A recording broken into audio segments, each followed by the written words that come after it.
Մենք չենք կարող մեզ թույլ տալ կորցնել այդ պատմական հնարավորությունը։ Այս է պատճառը,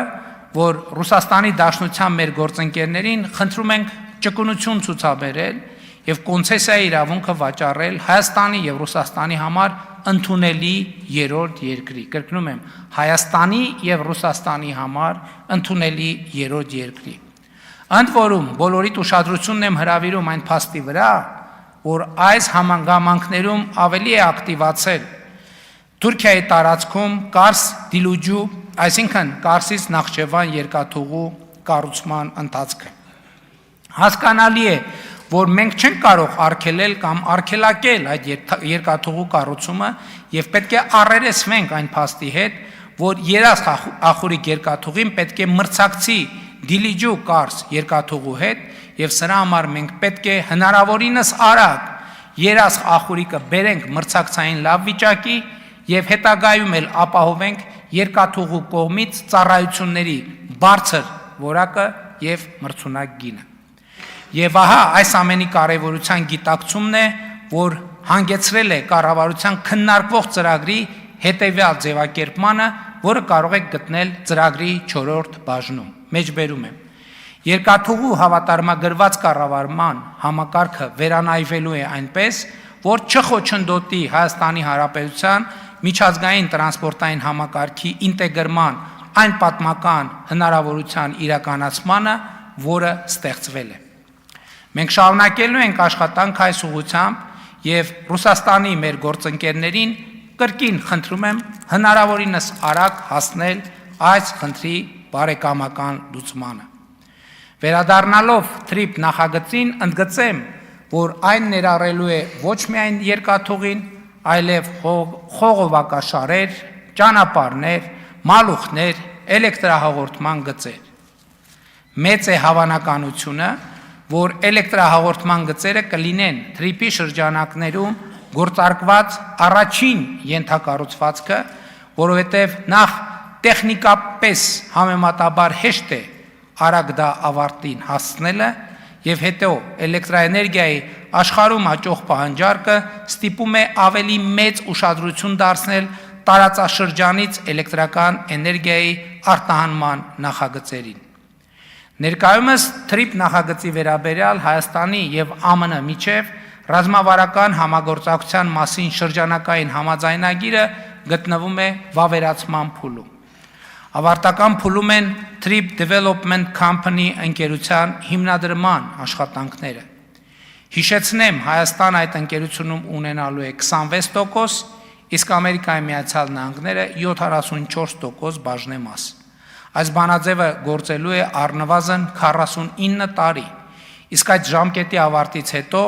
կողմերի փոխադարձ համաձայնությամբ երկարաձգվելու դեպքում եւս 50 տարի,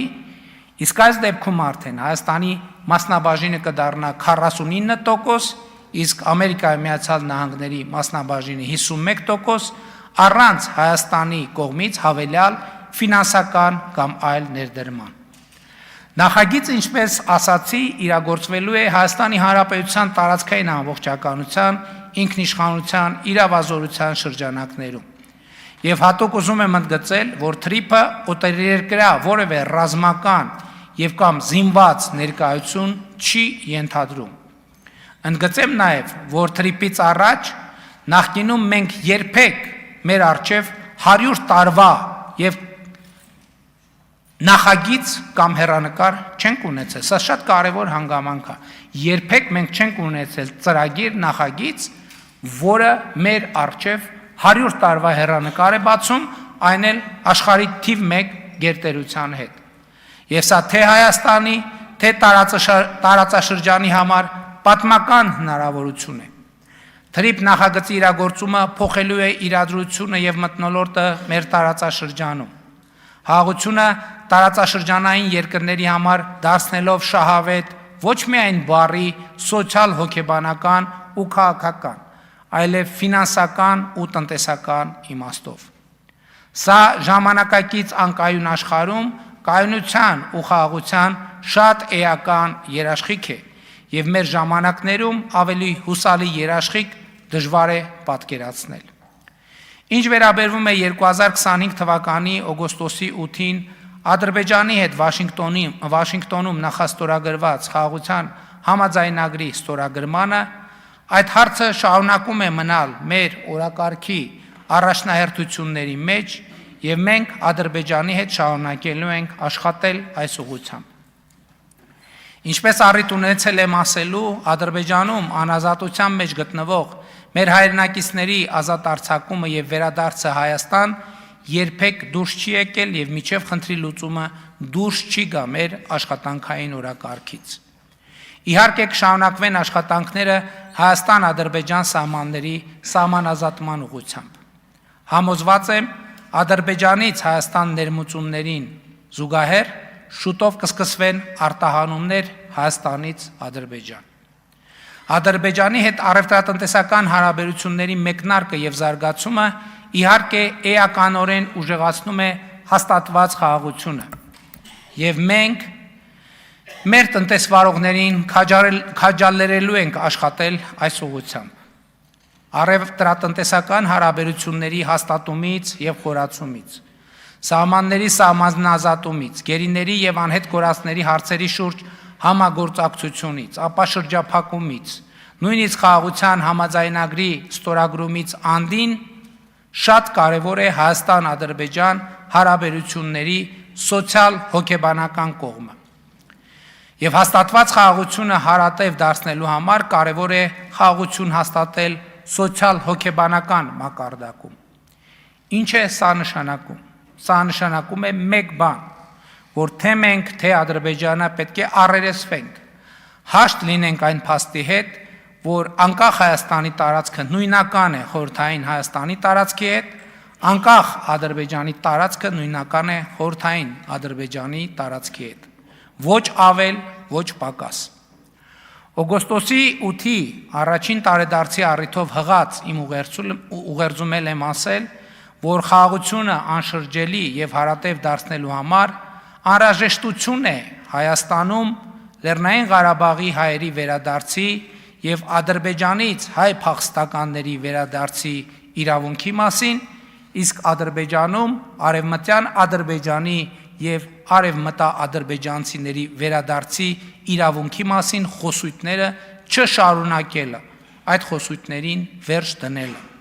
Սա հարց է, որը թե Հայաստանում, թե Ադրբեջանում հասցեագրելու անհրաժեշտություն կա հանուն մեր սերունդների խաղաղ համակեցության իրավունքի։ Հայաստանի եւ Ադրբեջանի ժողովուրդների խաղաղությունն ու խաղաղ համակեցությունն է այն իրավունքը, որ մենք այսօր պետք է առարկայացնենք եւ հետապնդենք եւ պետք է կարողանանք հաղթահարել սրան հակասող որևէ խոսույթ եւ գործողություն։ Մենք պետք է դադարենք Ադրբեջանում Հայաստան փնտրել, Ադրբեջանը պետք է դադարի Հայաստանում Ադրբեջան փնտրել։ Ես չեմ մոռացել Քավլիցի, չեմ մոռացել, որ ասել եմ Արցախը Հայաստան է եւ վերջ։ Բայց վերջին տարիներին տասնյակ անգամներ անդրադարձած լինելով այս թեմային, ուզում եմ ամփոփել մեկ ընդմիշտ։ Հայաստանյան ավակ եւ միջին սերնդի քաղաքական ըստ էության բոլոր գործիչների քաղաքական ծագումնաբանությունը հանդիսացած Ղարաբաղյան շարժմանը եւ Ղարաբաղը Հայաստան տեսնելու գաղափարին ամենացորդ նվիրումն է, որ ինձ ու իմ գործընկերներին համարձակություն է տվել առաջ գնալ, բացել վարակույրը եւ տեսնել, թե ինչ կա Ղարաբաղի շարժման հետևում։ 35 տարի Հայաստանը ոչինչ չի խնայել Ղարաբաղի համար, բացարձակապես ոչինչ։ Մեր կառավարությունը ոչինչ չի խնայել Ղարաբաղի համար։ Մեր կառավարման տարիներին նախորդող նույն ժամանակահատվածի համեմատ 1 միլիարդ դոլարից ավել ֆինանսավորում ենք հատկացրել Ղարաբաղին։ Սա այն գումարն է, որը հաշվարկվում է հավելյալ նախորդող նույն ժամանակահատվածի համեմատ։ Եվ ի վերջո մենք վարակույրը բացելու եւ տեսնելու համարձակություն ենք ունեցել, որ Ղարաբաղյան շարժումը ոչ այլ ինչ է, քան Հայաստանի պետականությունն ու ապագան զրոյացնելու նախագիծ, ու մենք ժողովրդի տված մանդատով փակել ենք այդ նախագիծը Հայաստանի պետականության հարատևության համար բացելով անսահմանափակ հնարավորություններ։ Կօգտվենք մենք այդ հնարավորությունից, թե ոչ, ուրիշ հարց է։ Եվ այստեղ է, որ ուզում եմ ընդգծել։ Մենք ոչ միայն Ադրբեջանում, այլև Թուրքիայում չպետք է Հայաստան փնտրենք, Իրանում չպետք է Հայաստան փնտրենք, Վրաստանում չպետք է Հայաստան փնտրենք, երկու հիմնական ռացիոնալ պատճառով։ Առաջինը, երբ Հայաստանի Հանրապետությունից դուրս Հայաստան ենք փնտրում, տեսադաշտից եւ ուշադրությունից դուրս ենք թողնում Հայաստանի Հանրապետությունը, նրա կարիքներն ու շահերը, նրա համար հոգ տանելու մեր պատասխանատվությունը եւ պարտավորությունը։ Եվ երկրորդ, ոչ պակաս կարևոր պատճառը, երբ մենք հայրենիք ենք փնտրում մեր 4 հարևանների միջազգային ճանաչված տարածքներում, բացում ենք այն դուռը, որով նրանք իրենց հայրենիքն են փնտրում Հայաստանի Հանրապետության միջազգայինորեն ճանաչված տարածքներում։ Եվ ստացվում է, որ մենք փնտրում ենք 4 տեղ, իրենք 4-ով փնտրում են մի տեղ, մեր երկրում, մեր պետությունում, մեր հայրենիքում, ու մենք հայտնվում ենք մեկը ընդդեմ 4-ի կարգավիճակում։ Մենք հայտնվում ենք, ուշադրություն դարձեք, մեկը ընդդեմ 4-ի կարգավիճակում։ Ու երբ հայտնվում ենք մեկը ընդդեմ 4-ի կարգավիճակում, անխուսափելիորեն հասկանում ենք, որ չենք կարող նման հարևանության մեջ ապրել առանց արտաքին օգնության։ Իսկ նա, ով գալիս է մեզ օգնելու, որ մենք մեր հարևանության մեջ կարողանանք ապրել, պարզվում է ինքն էլ իր հայրենիքն է փնտրում այստեղ եւ նույնիսկ վիրավորվում է, որ մենք մեր պետությանն ու անկախությանը լուրջ ենք վերաբերվում։ Լուրջ ենք վերաբերվում դրան եւ չենք հասկանում, որ ընդամենը տեղապահ ենք, ժամանակավոր տեղապահ եւ գործիք պատմական արդարության, իր պատմական արդարության վերականգնման համար։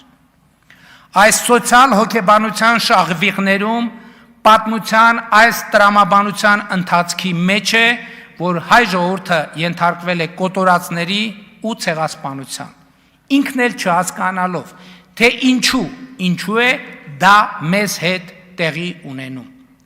Եվ Արցախը, Հայաստանը եւ վերջը ծառայել է այս նպատակին, որ ի վերջո բացենք մեր պատմության վարակույրը, մտնենք մեր պատմության եւ իրականության կուլիսներ եւ տեսնենք, թե ինչ է կատարվում, որ լսենք ի վերջո պատմական Հայաստանի ուղերձը, որը մեզ ասում է՝ մի գնացեք իմ ճանապարհով, մի դարձրեք հերթական Հայաստանը պատմական, որ լսենք մեր պատմության ուղերձները, որը մեզ ասում է՝ մի կրկնեք ինձ, եւ Արցախը, Հայաստանը եւ վերջը այն շրջադարձային կետն է, որը պիտի հանգեցներ մեր պատմության ընթացքի փոփոխությանը, եւ մենք պատմության փակուղուց պիտի դուրս գայինք ու հայտնվեինք ապագայի խաչմերուկում, ու մենք այսօր հայտնվել ենք ապագայի խաչմերուկում, ու ապագան այսօր է, խաչմերուկը այստեղ է։